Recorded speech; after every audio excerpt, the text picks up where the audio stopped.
Welcome to the Mental Vet Investing Podcast with your host, Mike, where I talk about investing strategies with a frugal foundation from a veteran's perspective, and to invest in self-mental awareness to ultimately become free of bad money habits and stay financially independent. Episode 7. Property management. Yes, you can do it. Welcome back, everybody, to another exciting week. I hope everyone meets me in good health and financially free. In today's episode, we're going to be talking about property management because for my experience, property management companies have been hard to find. So I just ended up doing it myself. And I'm a retired veteran. I have a podcast here talking about investing strategies. If you want to know a little bit more, please visit one of my last podcasts. I talk about how I do my specific investing. And all my podcasts are designed to just give ideas. They're certainly not how-to courses, but I like to talk about investing strategies to give other folks ideas on how to do it. So today it's all about property management. And if you have any real estate and you're struggling to get a hold of a decent property management company, you can do it yourself. You really can. But it takes some research, read books, read up on how to do it properly. And I'm going to go over some of the key things today that you can take to consideration on how to do it for yourself, if that's what you want. So why do it yourself? Right off the bat, the savings. Okay.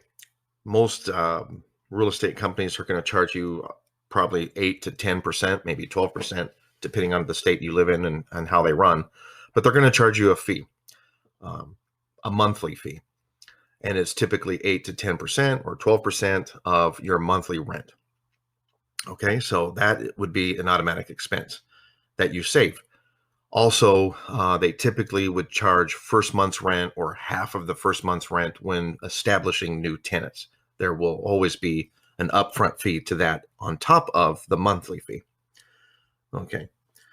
Another reason that would be better to do it yourself, right, is building a foundation or a permanent open communications between you and your tenants. If you're going through with a property management company, you're really disconnected from the tenants. And I will go over the other side of why maybe you shouldn't manage the property yourself. But if you can do it in such a way that you're not their best friend, but you're a landlord, or maybe not a landlord, but you present yourself to them as a property manager, you can keep an even keel. But what I mean by having an open communication is you yourself are communicating with the tenant. So you yourself are establishing that baseline of the way you would want to have it run. If you're having someone else do it for you, unless you do your deep background research on that company, you don't really know who's communicating with your tenants on a daily basis. So when things come up, water leaks, leaking faucets, whatever have you, property management may or may not be so friendly, in dealing with those tenants. And that is something you may not be able to figure out, even if you do research and you look for those companies and you talk to them and you interview them. At the end of the day, whoever you've talked to that made you feel, okay, I'm going to go with this property management company because I really love the way they do their business, that may or may not be the person that's actually dealing with your tenants. So obviously the negative part of it is it's not so much of a passive investment strategy, because you are going to be dealing with those phone calls. You're going to be dealing with those maintenance calls. You're going to have to do all the legwork yourself. And so obviously, if that's not something you're ready to take on, then by all means, you're going to have to find a property management company, period. I mean, because you will be involved. But the way I look at it is, it's my money that I'm investing. I want control of every part of that. And it might sound a bit crazy, but it's my money that I'm paying to purchase this property, to invest in this property. I want to make sure that I can control every part of that return. If that means I got to be a property management company, then that's exactly what I'm doing. Now, obviously, as I get old and or life events may change my time allowed to do this, then I will obviously have to go and find a company to do it. But at least I've got it up and running and started from how I can do it. So that's how I take a look at this. I'm an out-of-state investor. I'm not local to where I rent, but I have pieces and different things in place to help me manage my properties. And I'm going to explain what those are. Okay, so how do you do it?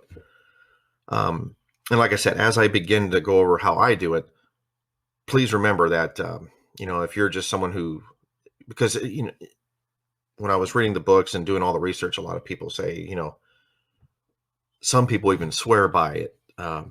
Get a property management company, do it yourself, or not do it yourself. Save the headaches, just spend the money. But a lot of those folks are most of the ones that I've run into that say that are trying to get you to buy their property and then also use their own specific management companies. And then therefore you go through their financing and you go through, it's all part of their marketing on how to get their business. I understand that it's not a bad way to do it. You can still be successful. But as I've mentioned in my previous podcasts, if you're not going to do it yourself, then put in that same effort to find a good property management company. And I'm sure they're out there. But the reason I just ended up doing it myself is, again, I want to make sure that every part of the money that I'm investing is being used in its best way possible. And I got into some property management companies that it ultimately creates more frustration for me than rather I would just do it myself, because questions will arise. Usually property management companies will do all the screening of the tenants. They'll do all the background checks. Ultimately, they get your tenants in, and then they're also going to run your monthly show. So month to month, if anything pops up maintenance-wise, they take care of it. Usually they'll notify you, hey, there's an expense. That's something you set up with the property management company in the beginning. Anything that's over, whatever your dollar amount is, anything that's over $100, I want to be notified before you fix it. A lot of property companies, management companies, have their own maintenance teams. So, and that's a great way to go if you want to stay hands off. And I'm sure that's the majority. But for me, in my specific niche of investing, I just feel because I look at it as a business. Again, I always talked about this in my previous podcast, but rental properties as a business. I strongly recommend you look into setting up a protection, whether it be an LLC or maybe a trust, some sort of entity that controls that and protects you. But as far as the property management goes, I want to be able to have complete control of how that is handled. Because in the end, I want my customer, the tenant, to be in the best situation that they can. So how do I do that?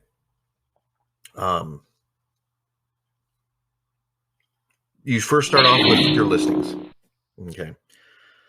So typically, whether you're a renter or a buyer, you're going to start looking for houses to live.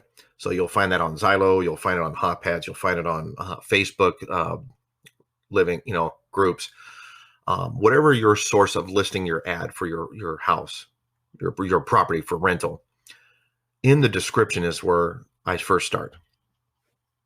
So you'll have all your minimum. I always list all my minimum requirements, whether that must meet You could first you list the property. Great 2-bedroom, 1-bedroom, house.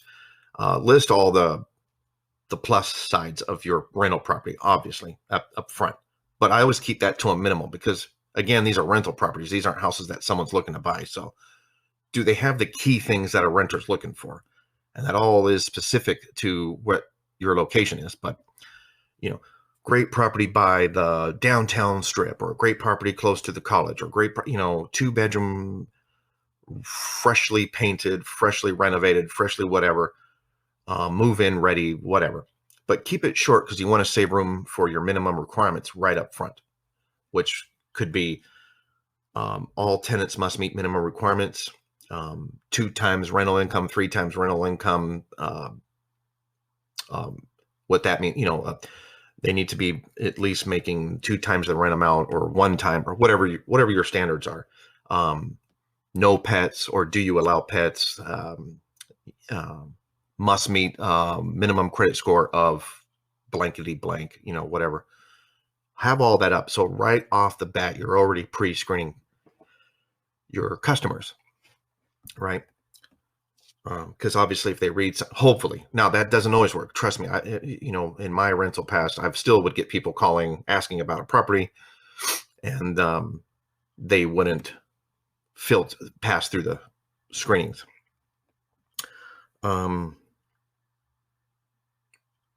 Background. Now, in the screening process, obviously you do have to read up on your specific state, but you want to make sure that you're not violating anything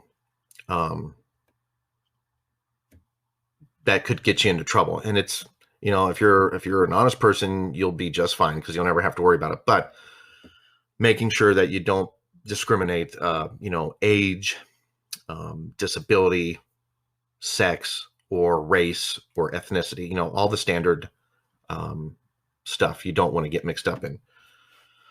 So the only exception maybe would, if you're renting in a 55 and older community, then obviously, you would have to list that, but that usually goes with the territory. I mean, if you're renting in that case, but I'm just putting that out there because just to make sure that everybody understands that, obviously.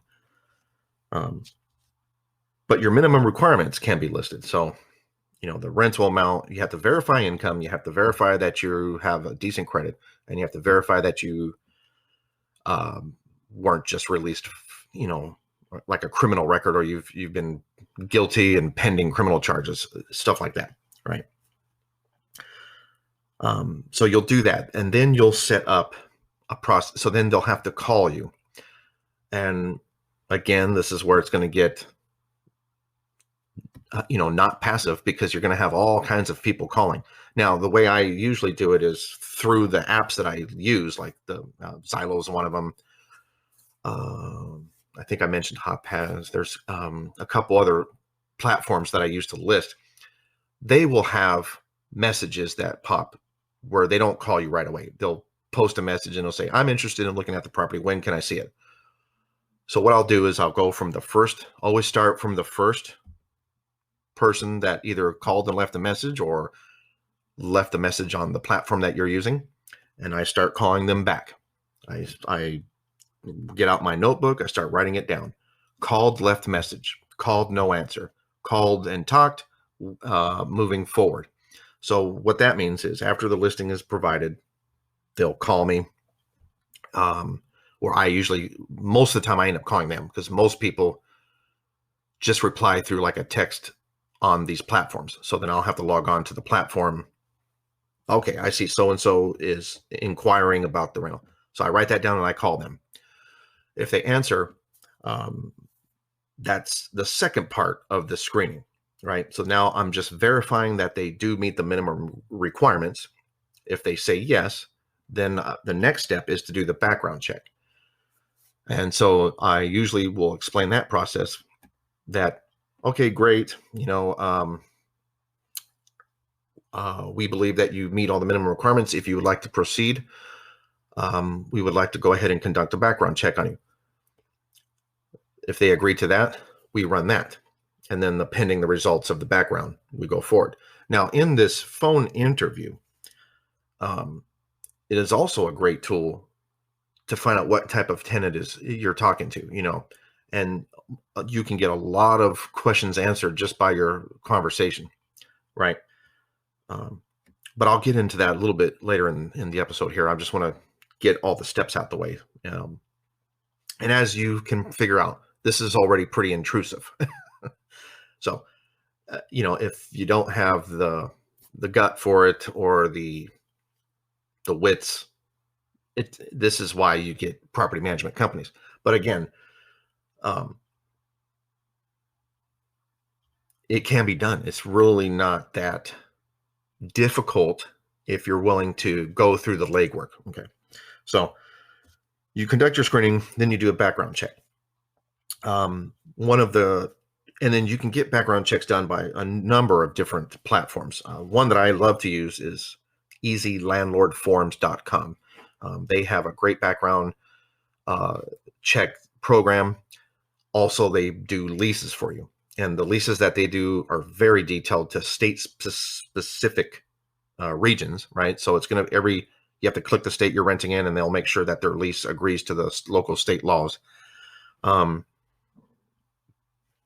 But that, and it's totally separate. So I've had a few tenants that said, why am I giving you, because I believe their charge is $35, but you have to add another $5 to get the eviction, which I strongly recommend you search for. So it comes out to like $40. And I've had applicants that would say, I don't want to pay another $40. I just paid for another background check, and you guys are just taking my money. And you know what? When you use these programs, they're totally separate from you. You don't collect any money. You don't collect any account numbers, nothing at all. What you do is the program allows me to send them a link, the applicant, and then they fill out their application online. They fill out their credit information, and then they pay for the background check. So you don't ever see any of that. So it's really great. But what you get as the screener is you'll get the results. So you'll get the credit check, the background check, and the eviction history. And then you use that to weigh if the tenant passes the minimum requirements or not. And it's a really great tool to have. So then that happens. And then, like I said, during the phone interview, that's a great way to bring up the minimum requirements, listen to how they answer your questions. There was calls that when I screened that would say, I always ask in, okay, hello, I'm such and such property management company. We noticed you're interested in our property. I would like to cover the minimum requirements. Always go up front so you can save yourself a phone conversation if you can. You don't want to be rude about it. You got to start up the conversation, act human. Hi, how are you doing? All right, well, yes, this property is for rent. We're looking for tenants. If you have some time, I'd like to go over the minimum requirements to verify that they met. And then right off the bat, you'll get your answers asked. Do you meet your income requirement? Oh, yes, I do. Oh, great. How long have you been working there? Such and such, so forth and so on. And like one case I distinctly remember, I said, okay. And then last one I have here is, do you have any previous convictions or evictions? Because that is one of our minimum requirements. And then they'll say, well, yeah, there was this one time, or I'm still on parole, or I'm still, those types of things may come up. And then you save that tenant, that possible applicant, a $40 fee, because, and that's what I try to get at. I try to save them that fee. So I ask all those minimums first. Have you ever had this? Have you ever had that? Do you work here? Do you, how's your credit? I mean, it's pretty basic. There's not much to it. That's it. If everything has answered yes, oh, yes. Oh, no, I've never been evicted of anything. Okay. All right. Well, we'd like to go ahead and move the process forward. If you agree, I'll send you a link to fill out the application and to run your background. And then after that, we get that processed back and then review it. Right. So, but between the listing and then your phone screening, you've eliminated, I'm sure, a huge portion of people who may not have passed. So then from there, you go and do And before I move on anymore, a couple of really good books that I would suggest reading that goes into much greater detail is The ABCs of Property Management by Ken Mcelroy. He's a really great investor, and he's got a great podcast, and I love to watch him and just learn from him. And it was one of the first books I read when I started doing this myself. And for me, again, I'll go in my background. I was forced to do property management. I tried to do it with a company and they were horrible. So I just ended up doing it myself. And his was one of the first books I read. And then Managing Rental Properties by Heather and Brandon Turner. They're part of that bigger podcast community. But there's several other books. That's just one of the two of some of them that I've read that I highly recommend. So after you've verified the employment, that's the next thing you're gonna do. So once you've passed that screening, then start calling, right? Start calling their listed contacts. The two most important things for me: verify they actually have a job and a decent job. So that's calling the employer. Usually you'll get pretty standard answers. Yes, they work here. Okay, how long have they worked there? You're only verifying what the applicant put on their application, right? I worked at Amazon for 5 years. Call them, get the supervisor. Hey, so and so,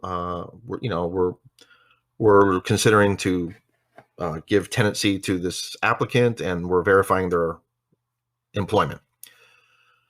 Yes, they've worked from here to here, and that's done to done. Sometimes they'll get a little more descriptive. Usually, if it's a legit job, like one tenant is a hospital worker, so they're pretty straightforward. Some of them you'll have to get a link and set up an application and provide your information before you can get any verification of that employer. And that's standard, just all state specific. But realize that you may have to go and do that type of legwork to ultimately get to the end result, which is just verifying they do work. The second key thing is previous tenancy. Okay. Again, it's kind of the same thing. If their previous landlord or property management was a big time apartment building, you're going to have to, again, call that person. They will sometimes send you an email or a link that you would have to go and fill out, but do it, because once you do all that, at the end of the day, they're going to send you, yes, that person was a tenant here from month and year to month and year.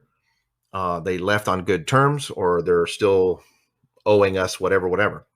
But the smaller mom and pops, you might get a little more information. It just all depends on you always want to ask the basic standard stuff.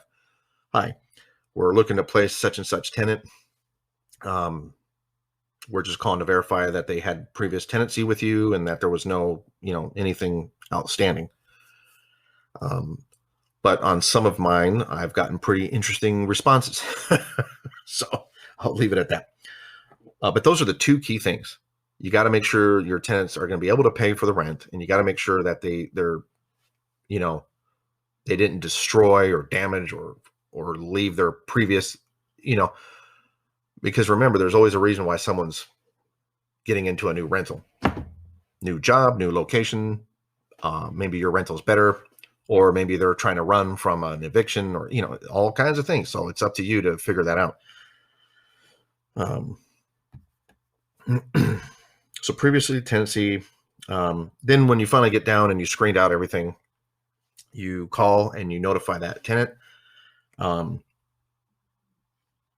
then from there you will make a lease. And then again, I use easylandlordforms.com, but I've always stuck with them. There is a fee. I think the first one you get like a discount, but the fee is depends on how many months you need to use it. If you've only got one rental property, then you can pay one-time fee, use it for all the leasing, use it for all the screening, background checks. And then once you're done, you don't have to continue to use the service. But it's a great program because they allow you to make other things. When you need to enter the home for a walkthrough, like I do annual walkthroughs to maintain the properties, So I'll use that to send out a tenant notification of entrance, which is usually I always go a week, but I think it's 48 hours usually. But it's a great service. But their leases are very detailed, and it can be as detailed as you want. You can add whatever you want. So I'm an out-of-state investor, so I use it for the state that I invest in. So they'll set it up with all the state's requirements that have to be in a lease. And then I typically add in all the stuff that I want. And usually that's because I'll have pets allowed. So I have a lot of detailed descriptions on pet, like, pet waste must be maintained on a monthly basis. If it's noted that the waste builds up over the month and the feces is not being taken care of, we will charge you a fee to clean it, as well as could be possible grounds for breaking the lease, right? All those types of things you can add in there. But at least everything fundamentally will be covered for you as the landlord and also the tenant. So once you get that lease done, you then at that point in time is when I'll allow the tenant to do a walkthrough. Now, with the COVID that's been happening, I've actually been getting all the way to the background check, passing all the basic minimum requirements, and then already building up the lease. And I keep this in open communications with the tenant. Then they'll do their first walkthrough of that property. And that is kind of, I've had a few possible applicants that did not like that. They wanted to see the property first, but because of COVID, for one, and two, I'm an out-of-state investor, so it was a little bit difficult for me, but I do have a realtor that helps me out with walkthroughs. So that was a piece of the tool to have. But we did that. And then you do the walkthrough, and then that's where you make it very crystal clear. Here's your checklist. I'll give you 2 days to do a thorough walkthrough and document anything that you see to be defective with the property. Once that's done, boom, you're off to the races. And I always collect the deposit and first month's rent prior to signing the lease, just to make sure we're started off. And like I said, after that, you're off to the races. For the rent collections, I use an app called Cozy.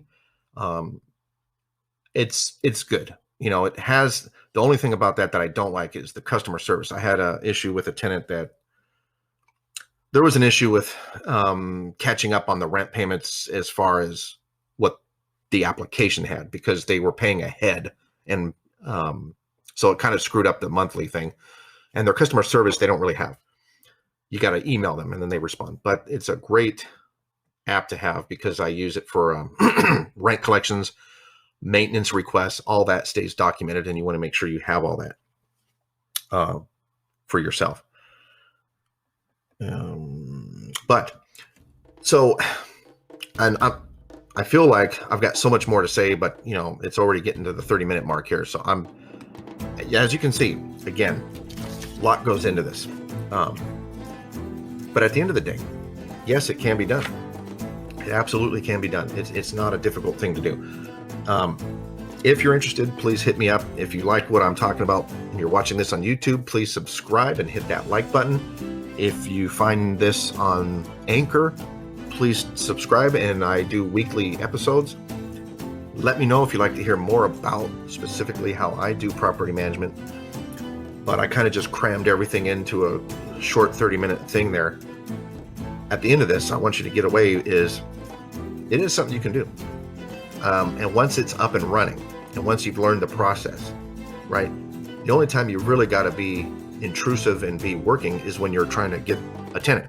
Once you get that tenant established and you've used the screening and you've got the best candidate you possibly can, if it's a good tenant and a long-term tenant, the only thing you're doing from there is managing the monthly, to-do list on your properties. So I hope everybody's going to do well, and hope to see you back next week. Again, take care and stay safe, everyone.